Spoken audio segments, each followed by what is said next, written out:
Thank you so much for coming up to Durham. Start off then with talking about why did you choose Durham University after Altrincham? Can you all hear me without holding the... Yep, good.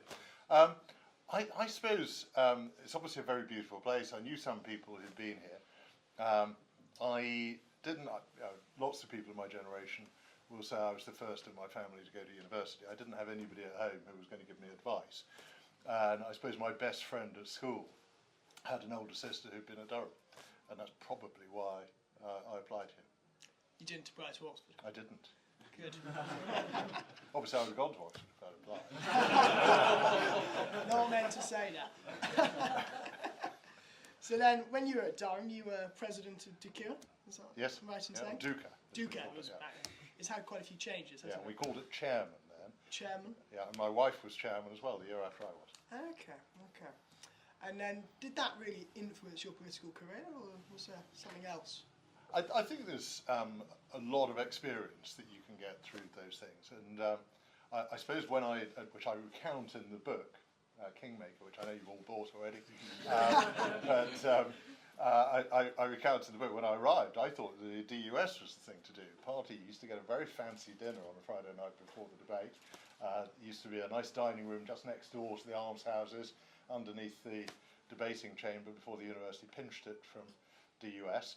And so that seemed like a very good thing to do. But then I got waylaid by the Conservative Association at that point in what was probably the most conservative university in the country. The Conservative Association never contested any university-wide elections. And I thought it was a really silly thing to do. So it had become I'm quite libertarian, it had become quite an extreme libertarian group who just had debates about whether it should be legal to sell yourself into slavery or not. And I thought, well, let's try to make it a little bit more political and a little bit more useful. So I stood to be chairman in my first year and won.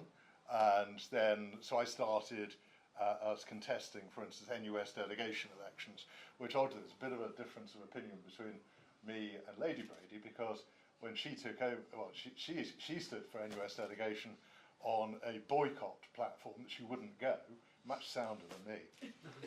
I ended up being elected to NUS delegation and had to go off to Blackpool and share a hideous hotel room with, I think, with two very flatulent lefties, which was I was still slightly traumatised by the experience.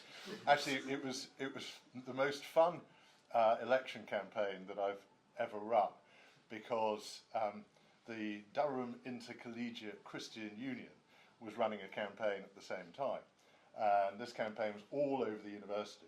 They had A4 sheets of bright yellow paper with a big black question mark in the middle. And this had gone out, hundreds of them, all over Durham. And then a few days later, they were all removed and replaced with one which said, "Why?" with a question mark. And then a few days later, they were all removed. Another one went up, it said, "Why not?" with a question mark. And at this point, I stepped in and replaced them all with ones that said, "Why not vote Graham Brady?" They were very forgiving. That's really interesting. Did you do anything naughty at Durham? You're usually not willing to share. We were running through wheat fields and things like that. Of course. No, I'm not going to tell you. I suppose the other thing that happened, actually, which again I recount in the book, I was speaking in a debate. I think it, maybe it was a DUS debate, but it wasn't in the debating chamber, so maybe it had been gone out to one of the colleges as for a bit of a change. And one John Burko was running the Conservative students, and I was seconding him in this debate. And so that was the other thing that did have quite a big effect, because I think it was just before Easter, and I got back home at Easter and the phone rang. My mum said, "Graham, somebody called Burko on the phone." And at that point we'd just moved to the cycle that we go through Conservative students. The old FCS, Federation of Conservative Students, had been disbanded for being a bit naughty. And and have been replaced by an organisation with an appointed national committee. And John Bercow was phoning to see if I would represent the northern area on the national committee, which I recount in the book how that led to me having a very interesting debate with Margaret Thatcher when she was Prime Minister, and a great privilege and a great experience. Interesting. You have been a tireless advocate of grammar schools, am I right in saying? And didn't George Osborne was very rude about that? But oddly, George Osborne was my parliamentary next door neighbour. He represented Tatton. I was Altrincham and Sale, immediately to his north. And it was when I was Shadow Schools Minister, and I just had an exchange with David Miliband, who was the Schools Minister in the Chamber of Education questions, about grammar schools. And then I was walking to the tea room, as was George Osborne, as was David Miliband. And George said, "Oh, David, don't worry about Graham, he's a grammar school boy, you know," which I thought was a little bit disloyal. Yeah, I'd agree with you. So then, moving on into your sort of after university, like, why were you particularly attracted to the Conservative Party? Because not many young people nowadays, I suppose, are, to put it simply. I mean, I think possibly more people were then. And I say when Margaret Thatcher was Prime Minister, the Conservative Party was the radical party in British politics. It was much more exciting. And essentially, it always seemed to me the Labour Party seemed to want to hold people back. The Conservative Party stood for opportunity and for letting people make the most of their own lives and their own talents. And that was something that appealed very, very strongly to me. And I was a big fan of Margaret Thatcher. And I just thought, well, all I really want to do is go and fight for these things that I believe in, that Margaret Thatcher was championing so brilliantly. So when I just graduated from Durham and put myself forward to be selected as the candidate for the City of Durham and a few other local constituencies, which back in those days there wasn't any chance at all of the Conservatives winning. But I suppose at that point, aged 22, I thought, you know, I really wanted to fight the City of Durham. I ended up coming second for the selection. And I was heartbroken, wasn't I, Vic, when I didn't get it, which seems a bit silly, and I wasn't going to get here anyway. So you would consider yourself a Thatcherite rather than Yes. a One Nation? Absolutely. Unreconstructed Thatcherite, big fan. Okay. And you got into Parliament in '97, Yep. am I right in saying? By 1,500 votes. 1,505. Not the 9,000 you were expecting. No. Why did you then go down the path of chairman of the 1922 committee rather than being, let's say, education, Well, which you were very interested in? I arrived in the House of Commons. Obviously, we were a very small opposition, a very small parliamentary party. It's smaller now. There are 165 of us then, 121 now. It's actually very difficult to man all of the things that need doing with those kind of numbers. But it's a great opportunity for a new member of Parliament, new and young, and I was prepared to put in the hours and possibly filibuster a little bit late at night and keep the Labour Party up late and all those things, which was good fun, a little bit juvenile, but hey, I was young. So I set about climbing the greasy pole, like most people in Parliament do. And I was holding a succession of relatively important positions. I'd been Shadow Schools Minister, Shadow Employment Minister. I was PPS to Michael Howard when he was leader of the party. Michael made me Shadow Europe Minister, which was a fascinating job and great fun. And I did that then when David Cameron became leader, and he kept me on. As I say in the book, I say possibly not that many things I say that are complimentary about David Cameron. But I do give him credit for the fact that he kept me on in that job, because I had, as it became more and more obvious that he was going to win the election to be leader, I steadily increased the intensity of my campaigning for David Davis. And I could understand how it might have irritated David quite considerably, David Cameron. But he kept me on in the job. And I was enjoying that job. I thought our European policy was a very good one. We were seeking an incremental return of competencies from the EU. I would have carried on for quite a long time until maybe we arrived at a position where the EU had no competencies. But it was a good policy. It held everybody together. Even the more Europhile members of the parliamentary party were quite happy to see a bit of a rebalancing. So we were able to push in the same direction. But then there was a moment, and those moments that come to people in life, where you have to make a decision. And this was having, for 10 years, as you say, been an outspoken advocate for grammar schools and selective state schools.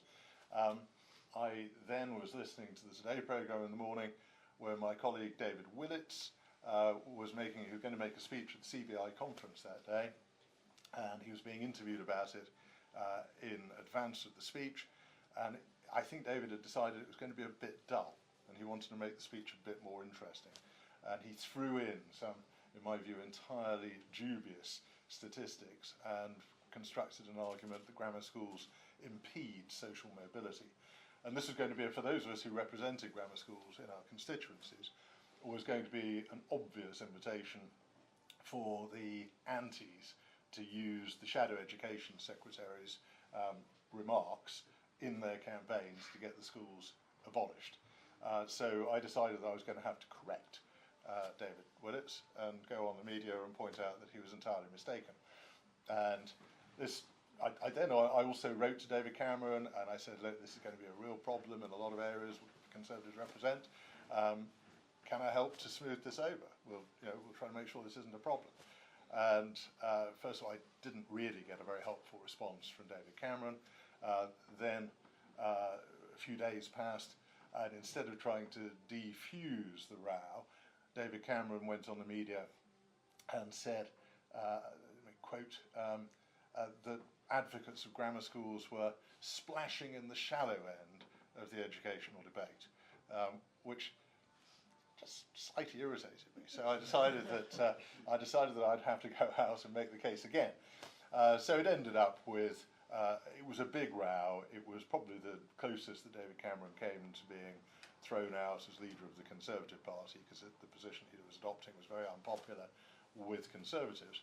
And then it came to a point where the then Chief Whip, Patrick McLaughlin, who's a very good friend of mine, I have a lot of time for Patrick, he's a former coal miner, and let's just say that the conversation that he had with me over the phone was a little bit blue. It was one of those where the swear words were more numerous than the other words that they came in between. So he essentially said, there was an article that appeared in the Times that had some quotes from me in it. He said, I thought you were a effing Europe spokesman. I keep reading you talking about effing education. If you don't stop talking about effing education, then you're going to effing have to stop being my effing Europe spokesman. So I did. So I resigned the next day. And so it was an entirely unplanned thing. At that point, I thought my parliamentary career was over. I was very depressed. I thought I might leave Parliament at the next election. I couldn't see any future for me in the Conservative Party. And then it was a friend, parliamentary friend, who said to me very shortly before the 2010 election, it was an election we expected to win. As it was, we narrowly missed and ended up with that coalition government. But we expected to win the election. But the chairman of the 1922 committee, Michael Spicer, was leaving the Commons at that election, and a friend said, "You should stand, Graham," which I thought, that's absurd, I'm too young. There had always been people at the end of their parliamentary career, and I didn't, I might have been thinking of going, but I was still quite young. And so I ended up being persuaded to stand, and then ended up with a completely different career track, chairing the 22 for 14 years. I thought maybe I'd do it for 1 or 2, and through a period of coalition government, then through 4 changes of Prime Minister. So what was it like then, chairing it for the sort of 5 years of the coalition? Because I presume you didn't get that many letters. Not that many letters, but it was probably the time that was most tense. It was almost constant conflict, internal conflict. And I guess the 22 became the internal voice of the Conservative Party within the coalition. And so I would go and see David Cameron. I was going to see a coalition Prime Minister, not a Conservative Prime Minister. I was speaking for the Conservative Party within it. And there was inevitable friction, which might also, frankly, have been partly latent friction from the fact that I've been the first person to resign from his front bench and first person to say no to something that he was setting out in policy terms. So we always had a little bit of a frisson, I suppose, regardless of that. But I also had not been in favour of forming a coalition. I'd spoken against it. I was quite keen that we ended the coalition well before another general election so we could set out a separate Conservative prospectus for the electorate. And so we had a number of disagreements. Interesting. And then you were the chairman of from 2015 to 2019, am I right in saying? Well, from 2010 right the way through to... But didn't you have a period where you could briefly No, consider so you leader? need to be very careful about Wikipedia. Wikipedia says that I had a gap in my chairmanship. It isn't true.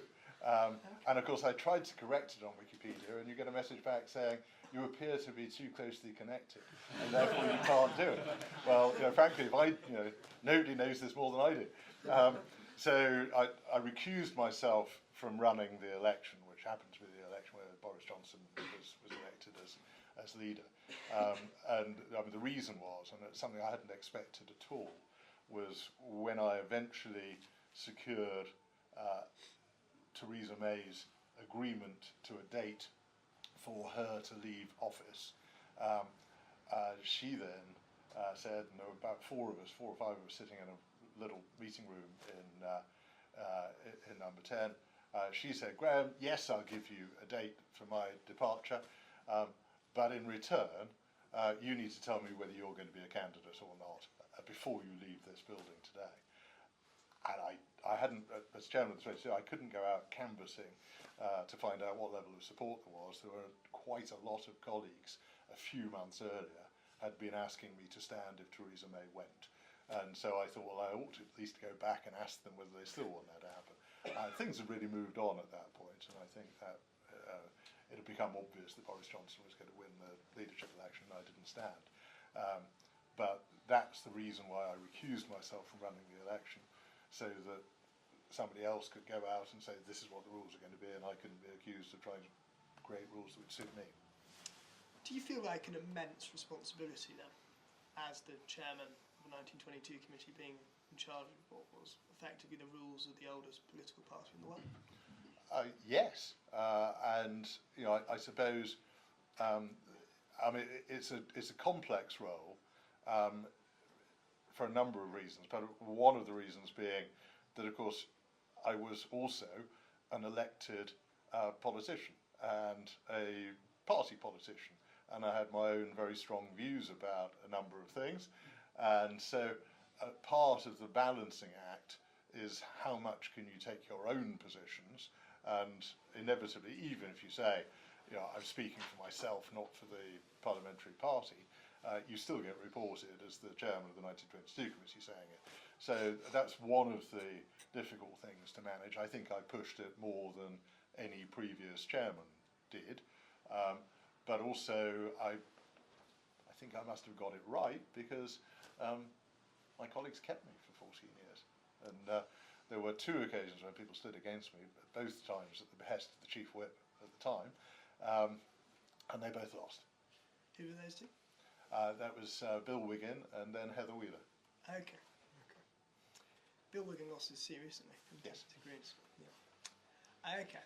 So you had 7. Was it also how many prime ministers? Five Conservative prime ministers while I was chairman of the 22. 5 as your chairman of 22. You can throw in Tony Blair and Gordon Brown earlier than that. We'll do that at 7 then. So, what's Boris like? Yes.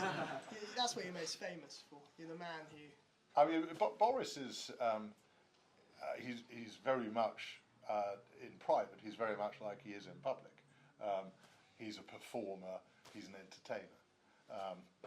And I do think he always wants to be loved, he wants to be popular. So there's a huge amount in private. He's also trying to anticipate what you want him to say.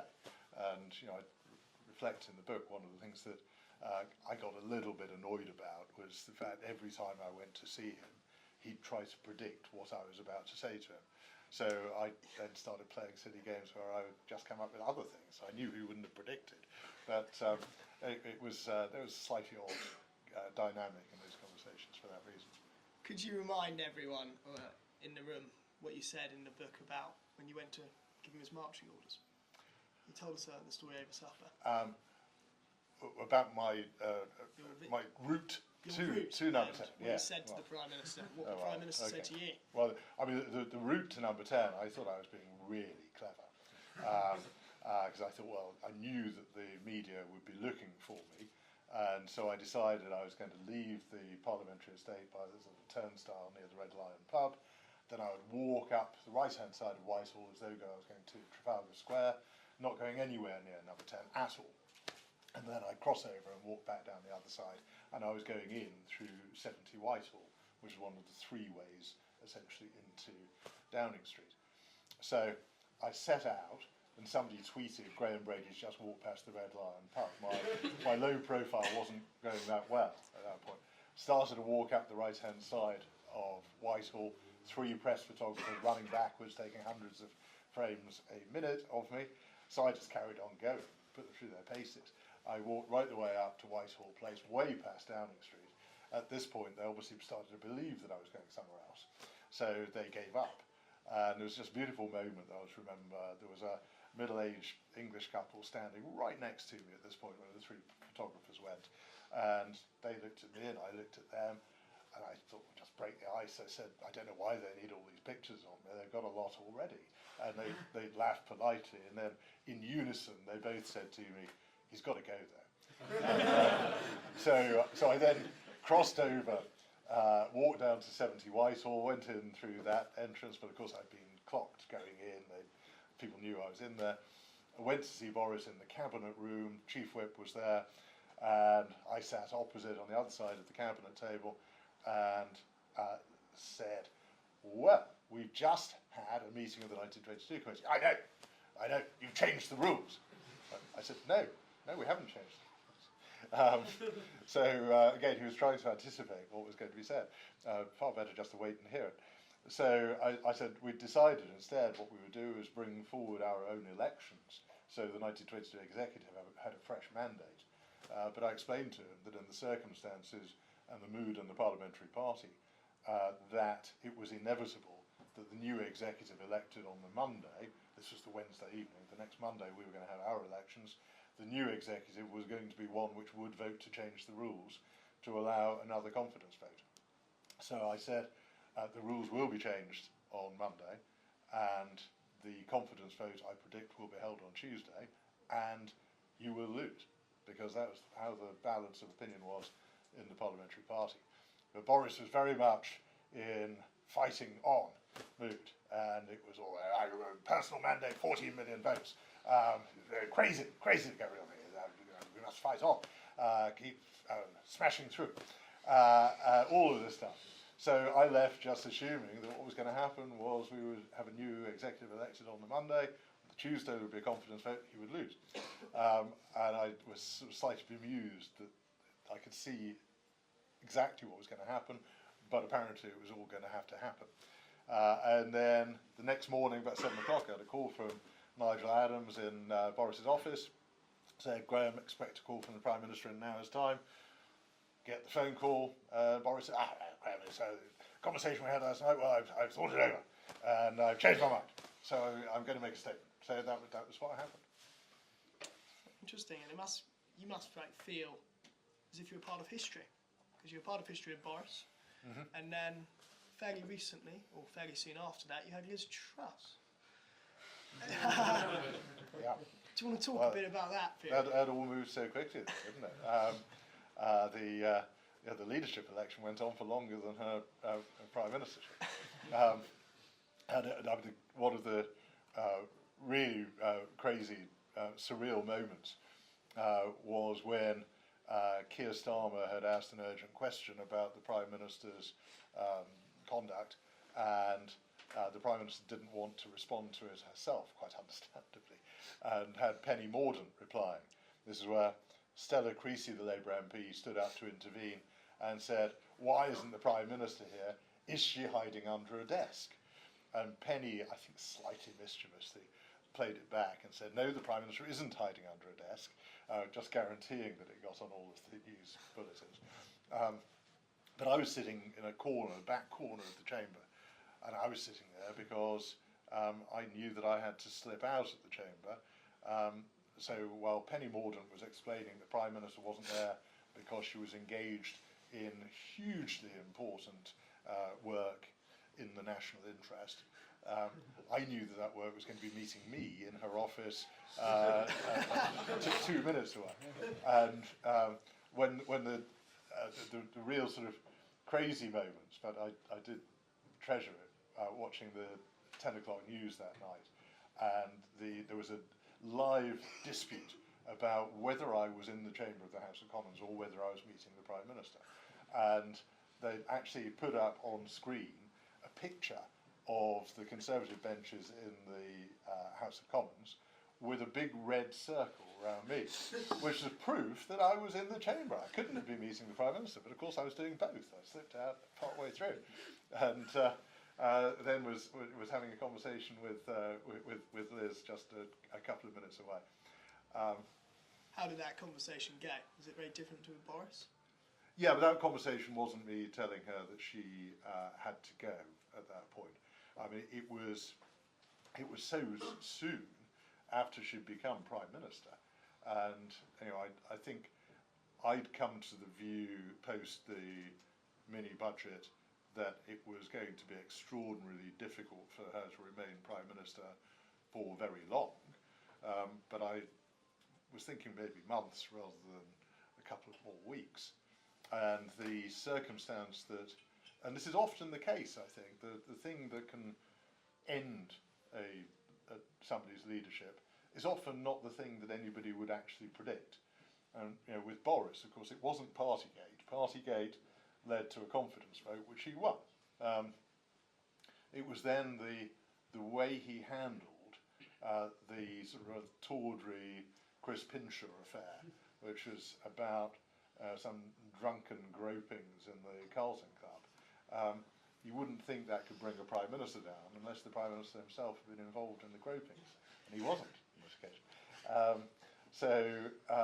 It was his handling of that made so many ministers very angry, and essentially I think what he was doing was allowing people to go out on the media with a line to take in defence of the Prime Minister, which very often by the end of the interview it had become known that it wasn't entirely true. So I had a lot of friends who were ministers at the time who were just livid that they'd been dropped in it so spectacularly. And then with Liz Truss, again, a bizarre thing. It was what we call an opposition day motion in the House of Commons. It's not very important. They don't normally make anything happen. So you have a debate, maybe you have a vote. It doesn't do anything. And this was on fracking. But fracking being quite contentious, there were quite a lot of Conservative MPs who didn't want to vote against the Labour motion and possibly wanted to vote with it. At the beginning of the day, the Prime Minister and her Chief Whip had decided this vote on an unimportant matter should be treated as a matter of confidence, which would mean that any Conservative voting with the Labour Party would have the whip taken away, which, career-ending potentially, stop you being able to stand as a Conservative candidate at the next election, all of those things. So pretty high-stakes stuff. Now, I happened to see her during the course of that day, and I had a list of things to talk to her about, but in passing, really, I said, I really don't think it's a good idea to make this a matter of confidence, because the mood that colleagues are in, you might find quite a number still vote with the other side. You end up then having to take the whip away from them, and you might actually look weaker at the end of that process rather than stronger. Well, she clearly thought I was making a sensible point, because later on, not long before the vote, after the 22 meeting on a Wednesday afternoon, the officers of the 22 always go and meet with the Chief Whip in the Chief Whip's office. Wendy Mawson was the Chief Whip at the time. We're chatting to her, she gets a message on her mobile phone, reads the message, jumps to her feet and runs out of her own office. And we didn't know at that point what the message was, but the message was that the minister who was on his feet winding up the debate had just had a colleague intervene saying, can the minister confirm that this won't be treated as a matter of confidence? The minister said, of course it won't be treated as a matter of confidence. This is just an opposition motion. Doesn't really matter. But nobody had bothered to tell the Chief Whip, who was livid. So between sort of 7:15 when she ran out of her office and 7 o'clock when the vote was to take place, the Chief Whip and the Deputy Chief Whip had both resigned, which led to scenes of utter chaos as the division happened. And I can remember seeing the confusion of colleagues milling around, not knowing which way to vote, whether to vote at all. There were people shouting at colleagues.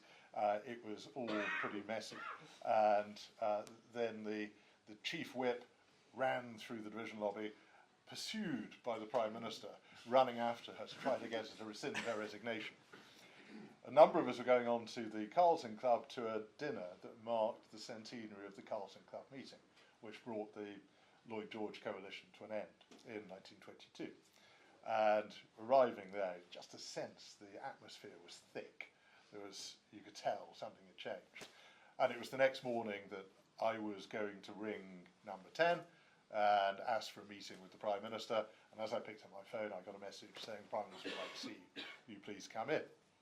So I set out to go to number 10, again, being very careful to be below the radar. So I decided I'd get off the tube at St James's Park, not at Westminster. I was going in through the back gate near St James's Park into number 10. And so I thought, well, I'm going to do this all very subtle-like. As I'm going towards the steps down to Birdcage Walk, there's a coach that's just parked. The door opens, 3 young Chinese women get off the coach, recognise me and run up to me and ask for selfies. And again, my attempts at a low profile and my subterfuge wasn't really going very well. I then find the other 30 young Chinese women are queuing for their selfies as well. I'm thinking, I've got quite an important meeting with the Prime Minister. I'm really sorry. So make my excuses and head on in. But expecting a rather tense exchange, instead, I sit down with Liz Truss and her Chief of Staff. Liz says, Graham, how bad do you think it is? I said, I think it's very bad. I agree, she said. Then she said, do you think it's retrievable? I said, Liz, I'm really sorry. I don't think it is retrievable. I've come to the same conclusion, she said. So it was a very, very easy conversation. So I then said, well, obviously you'll be making a statement later. I said, I've done this before. I said, there are 200 journalists outside in Downing Street. I said, either I need a car to take me just over the road to the Palace of Westminster, because I don't want to walk through the 200 journalists trying to dissimulate and pretend we haven't had this conversation, or I can stay in this building until you've made your statement. We'll do that, Graham. We'll hold you hostage. So they found me a spare office, telly, brought me a tuna sandwich from the canteen, mug of tea, phone charger. I'm sitting there not replying to messages from the other officers of the 1922 committee saying, apparently you've been at number 10 for some time, what the hell's going on, Graham?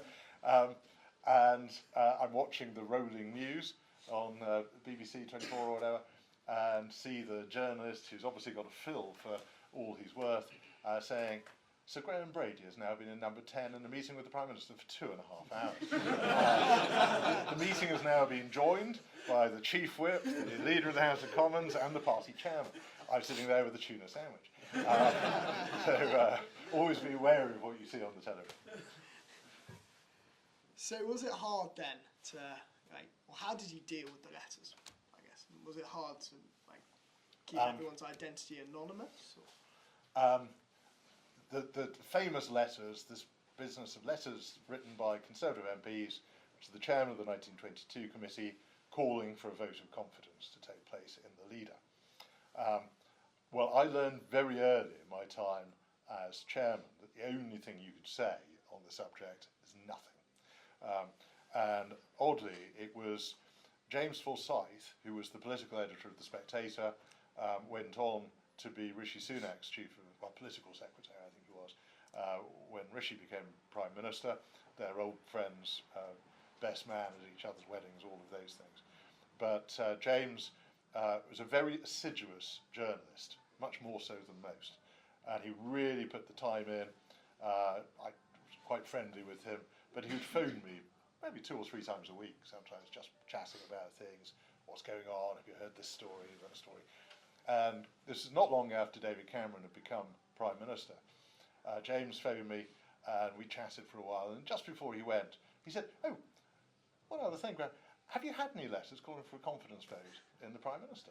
I said, "James, don't be so ridiculous. He's only just become Prime Minister."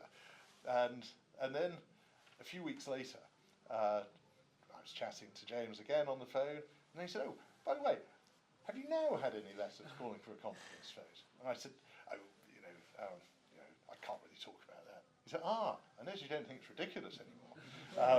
So I realised that literally anything you said on the subject would open up another angle and a possibility somebody could draw an inference from it.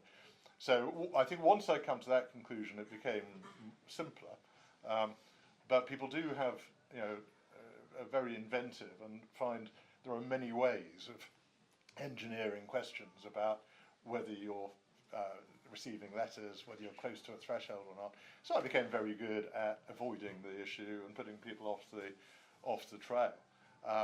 And I suppose one of the things that I was quite keen to put in the book is the actual numbers of letters that I'd had at particular times, particularly when the media was speculating about how many there were and whether we were close to the threshold. And almost always, the difference between the true figure and the speculation was massive. And it's one of the points that I wanted to make right at the end, when Rishi called the election much sooner than many of us had expected or advised, when Sir Simon Clarke had a few days or a couple of weeks before had been all over the media saying that I had 52 of the letters, I think 53 was the threshold or something, and he was suggesting it was very, very close. Actually, when Rishi called the election, there were 10 letters in my safe. So, part of my purpose in it actually was just to convey that quite a lot of people ran away with the idea that Conservative MPs were trigger happy, and as soon as a new leader was elected, they'd be dashing off letters to me saying, "Let's get rid of this bugger." And they weren't. They took it very, very seriously and were very reticent about doing something which was a very big step that can have very big consequences. Didn't Andrew Bridgen always send in a letter? Andrew Bridgen famously had a kind of standing order. The joke was that he had a letter which just needed, there was a blank where you fill in the name of the leader of the party at the time.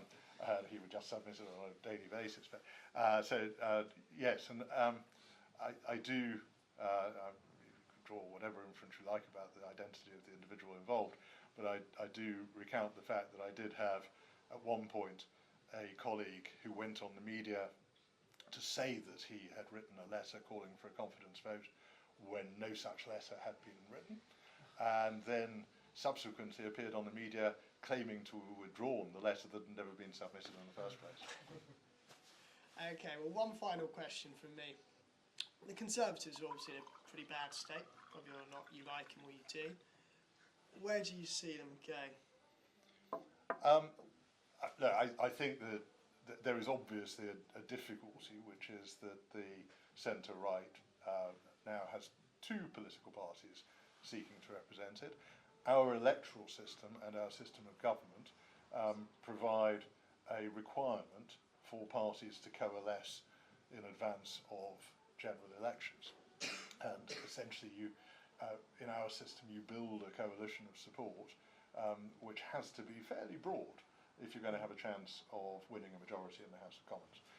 So, in some way, that is going to have to be resolved. Personally, I think it's quite likely that reform will do more damage to the Labour Party at the next election than to the Conservative Party. We need to be clear in our message, clear in our communication. We need to persuade people that we are serious about delivering. And I'm quite positive in that I think Kemi Badenoch is a very good choice because she actually believes she's a real gut conviction politician. And so I think that authenticity will communicate. And so I'm optimistic. But of course, if you did see votes at the next general election anything like the way the opinion polls are breaking at the moment, you could have a very, very odd and unpredictable set of results. And you could end up with three parties with significant numbers of seats, but nobody with a majority. We're a long way away from a general election. Well, of course. And as you always say, a week is a long time in politics. Right, over to you guys now. So please raise your hand and state your name and college if you've got a question. So? Of course, Edward. Alright. Sebastian. Hi, Sebastian, Stevenson College. So in your book, you said how David Cameron had a little bit of a big ego, and he refused to rule out himself of the EU campaign like Harold Wilson did in the EEC referendum in the 70s. So how significant do you think David Cameron's involvement in the EU campaign led to the Remain side losing? I think that the Brexit referendum was a remarkable result. Referendums, there is a tendency for a bias to the status quo. People tend to vote not to change things. So even a small majority for leave was actually an astonishing outcome. And it certainly, that vote was achieved with the opposition of all of the main political parties and most certainly of the broadcast media, and a kind of establishment view that was very much Remain.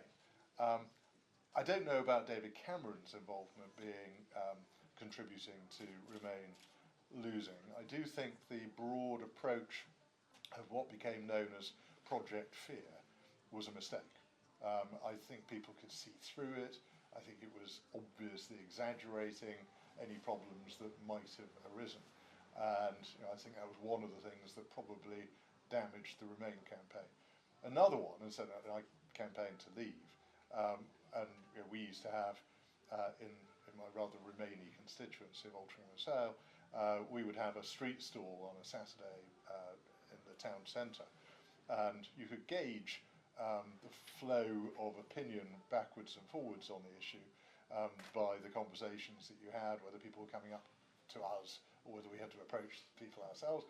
And the other time that was the very, very identifiable swing to leave was when President Obama interfered in the campaign by saying Britain would be at the back of the queue for a trade deal if we left the EU. I think people really resented the interference of a foreign political leader. Interestingly, I think if Mr. Musk were to give a very large amount of money to the Reform Party, people might resent that as well. Any further questions from members? A hand at the back, just there. Joe Cannon, College of St Hilton, St. I'd just like to ask you a question about our local area, because I'm also from Altrincham. So I just wanted to get your opinion on, so obviously in the past 10 years, Altrincham has changed immensely. You've had the opening of the market hall, and much higher footfall in the sort of town centre. And I just wanted to wonder, do you think there's any sort of downsides to that? Do you think that we might go the sort of route of areas like the Northern Quarter, where we spiral towards gentrification in our community? I don't know. I mean, I think first thing I will say is that sort of renaissance of the town centre was a result of a lot of hard work from the Conservative Council, then led by a guy called Matthew College, who painstakingly got Altrincham Town Centre back up on its feet. And then we were rewarded very shortly afterwards by being voted out of control of the council. Politics is a rough business. But it has become a model for a lot of other towns in how you can use that kind of hospitality offer to get more people into town centres and revive them. I think on balance it's been a good thing. Before that, we were one of the kind of ghost town Britain examples, always in the papers. We had more empty shop units than anywhere else in the country. So it's not necessarily a choice between, or you've got a risk of gentrification or something else vibrant happening in the town centre. It was really a choice between the whole thing continuing to wither and die, or changing it. And so I think on balance it's been a success. Any further questions? Brendan first. Brendan Almquist at South College. Now, you spoke about Badenoch and how you had quite a bit of confidence in her, and I believe only yesterday she outlined her first policy. So my question to you just generally is, going into the next few years, what do you think the Conservatives should do policy-wise to appeal to people again? Yeah, I mean, I think in general terms, I think she's also doing the right thing in not doing a lot of detailed policy work at this point. I think there are some policies of the current government that it might be worth making it clear that we would reverse. And I think the tax on family businesses and family farms is an obvious example. But I think it's really getting the message across about what we believe, about the kind of opportunity society that we want to create. And I just think we've had over the last 14 years obviously a number of different leaders, we've had a number of challenges, the need to deliver Brexit, especially when Theresa May lost the majority in the House of Commons, it became almost impossible to do. The COVID response, lots of things that blew us off course. But what I don't think we were succeeding in doing is exciting people who might want to vote Conservative and persuading them that it was going to deliver the kind of country that they want to live in. And I think that's what we've got to rebuild, the sense that there's some excitement about empowering people, giving people more control over their own lives, which is the fundamental thing that the Conservative Party does. There was a gentleman who had his hand up behind Brendan. My name's Philip, I'm from Newcastle University. So some politicians change their personal political opinions over the course of their careers, and others change the extent to which they can express those personal opinions. So I think you alluded to being a libertarian when you were at the Durham Union. Are you still a libertarian? What did that look like for you in your career? And also, what's it like being a libertarian in today's world and the threats against free speech? Yeah. Well, I think that is a huge problem, a huge challenge, and sadly, it's especially a problem in a lot of universities. And I think universities ought to be at the very forefront of standing for free speech and robust debate. And people ought to have the confidence to challenge people's views if they disagree with them or find them abhorrent, rather than trying to suppress the expression of those views. My inclinations are libertarian. I tend to believe people should be able to live their lives, not have too much interference. And I guess it sort of, very often it doesn't come to the fore, came to the fore very much for me with the COVID response and the absurd cycle of lockdowns and very intrusive restrictions on people's lives. And I got a little bit of coverage at the time when I pointed out that the government had actually made it illegal for people to have sex with somebody, if they weren't already living with them. I mean, it was a level of intrusion in family life and in people's personal lives lives that was very, very hard to witness and see. We made it illegal for people to see their children if they didn't live with them. I mean, this is crazy stuff. So sometimes, as ever, it is when you come into conflict with something which is very much what you don't believe in, that you end up taking a trenchant stand against it. I'd say, I mean, my views have probably changed a little bit over the years. They've possibly a little bit of modification over the odd if people had believed exactly the same things, but my fundamental beliefs are unchanged. I believe in opportunity. I believe in freedom. I think people should be able to live their own lives. I don't believe the state should interfere except to uphold the law and to make sure we have proper, robust defence. So no, my views haven't changed a lot since I was a student at Durham University. Any further questions for Lord Brady? One at the back. Yep, back.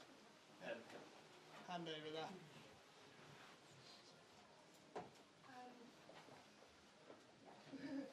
Juliet Page, St Cuthbert Society. You mentioned earlier that you actually resigned because David Cameron opposed everything about the grammar school system. What did you see as valuable in that system of education, seeing as you also went through the grammar school system yourself? Yeah, well, I think certainly I've debated this issue so many times over the years, and I've always said to people, I wouldn't seek to impose a reorganisation of schools everywhere on people, but I would free the system up a little bit. So I think it should be possible to have new grammar schools if a community wants to have them. Particularly odd that the law as it stands, put in place in 1998 by the Blair government, but still 27 or so years on, you can have grammar schools in a place where you already have them, but you aren't allowed to have any anywhere else.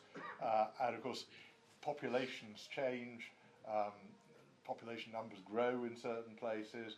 You can end up with the balance of selection changing simply because you can't have a new school, and that I think is regrettable. I think quite a lot of the evidence, evidence is mixed and depends very much which area you look at and so on. But I think there's quite a lot of evidence that suggests the most effective use of selection is if you select a relatively broad band of ability. And certainly in Trafford, where my constituency was located, we select probably about the top 25% of the academic ability range to go to grammar school. And we probably have the best state schools in the country, and I'm not just talking about the grammar schools and the high schools together. And certainly when I used to speak about the subject a lot and had all the up-to-date statistics 20 years or more ago, if you took the grammar schools out of the borough of Trafford and just left the high schools without the most academic 25% of the population at all, we still had, in those days, O-level results or GCSE results, which were well ahead of the national average. So it's a system that works. And it always strikes me that back in the 70s, when most of the grammar schools were closed down, the problem wasn't the grammar schools. The problem was very often the other schools weren't very good. So it seemed unfair to people that if you didn't go to grammar school, you might go to a bad school. But instead of dealing with the quality of the secondary modern schools and raising it, we got rid of the bit of the system that worked over most of the country. In my area, the opposite happened, and we kept the grammar schools and worked really hard to raise the quality of all of the other schools. So I think it's a system that can work, a system that certainly I think helps people to helps to drive up overall attainment levels, both in the selective school and in the other schools. And again, the particular thing, when I recounted the Chief Whip's telephone conversation with me, the thing that prompted it was a written parliamentary answer which gave the data, which proved that in selective systems, selective areas, everybody got better results across the board, and also every single ethnic group got better results than it did in comprehensive areas. So there's something there that works, and we should be open to it. I guess that's not a natural point for me to ask you. What do you think of Labour's VAT on independent school fees? I think it's pretty atrocious, and one of the worst aspects of it actually is that it will make independent schools more socially selective, not less. I've been a great supporter for many years of something called the Sutton Trust, which is a social mobility charity, and I'm now a trustee of it. But the Sutton Trust have been lobbying for years to get the opposite to be done, really, which would be a system called open access, where you would try to make places at independent schools needs blind. A bit like admissions to Ivy League universities, where you'd have a sufficient kind of bursary in place with some money from the state and some from the schools, which would mean that if you were able to qualify for a place at the school and your parents had no money, you get a free place. If they had a bit more money, you paid a certain amount. So what Labour's doing is the precise opposite of that. They're going to squeeze more people out of some very good independent schools who are just on the borderline of being able to afford it. They'll end up with a number of those independent schools closing. They will end up inevitably with a larger number of people being squeezed out of the independent schools back into the state sector and putting more pressure on the state schools as well. Has anyone got any further questions for Lord Brady? The gentleman just there. Hans over at Greer College. Just continuing on the education topic, what is your opinion on the kind of Labour's kind of war on free schools and of course changing, I guess restricting their right in terms of like managing their own curriculum? And do you think we have any lessons to learn from Catherine Birbalsingh? Catherine Birbalsingh she's a magnificent woman.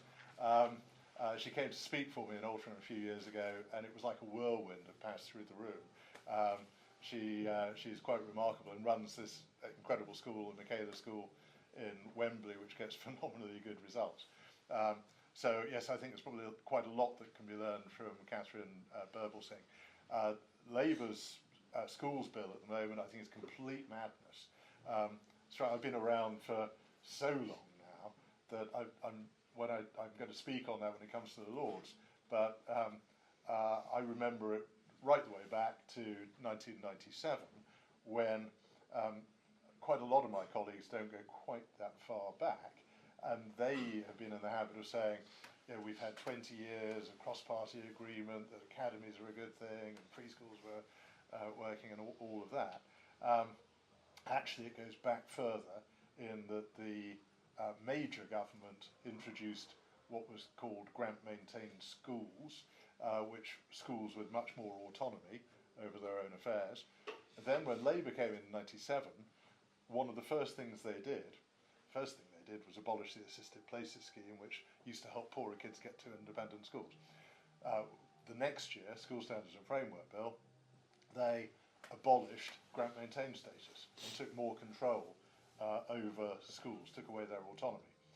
And then it was about 3 years later, when I was Shadow Schools Minister, when they themselves realised they'd made a pretty awful mistake, because they found they had no levers for improving failing schools. So they then reversed the change they'd made in abolishing grant-maintained status by introducing academies. Slightly different model in that they started off with using academies, making failing schools into academies to raise their standard. We spread it so that some of the best schools had more freedom as well. But it's just so sad that they seem to be repeating that 1997 mistake.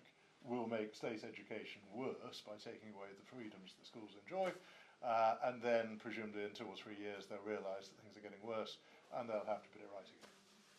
Or we will. Questions? Okay, where's you? Oh, hang on. Hand at the very far back.